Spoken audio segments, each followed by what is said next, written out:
Columbia and Rapture are very different places, but they are aiming for the same goals.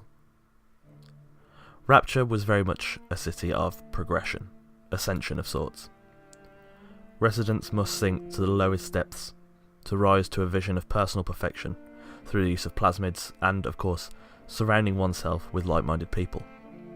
Why live on the surface and engage in the endless survival of the fittest, when you can escape the common man and craft your own perfection?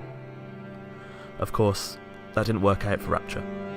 Plasmids ravaged their humanity, transforming the city from a place for the fittest to a brutal survival of the fittest, exactly what the people who went to Rapture wanted to avoid on the surface.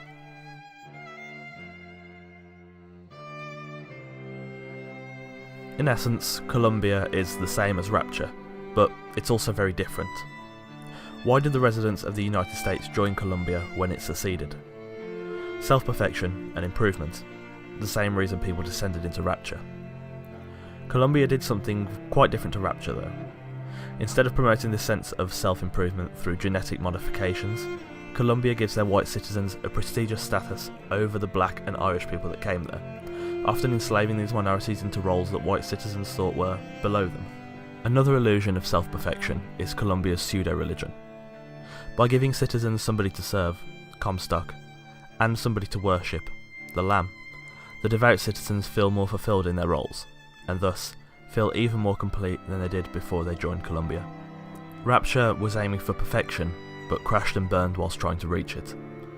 Columbia put people at that point of perfection, and discriminated against other people of other races, to give a clear societal structure, putting white people at the top almost as demigods. The residents keep this status until their societal constructs are torn down by the false shepherd, ultimately meeting the same fate as failure as the people of Rapture. Columbia and Rapture were both aiming for perfection, but went about it in completely different ways. Common goals, with different approaches, but ultimately the same fate.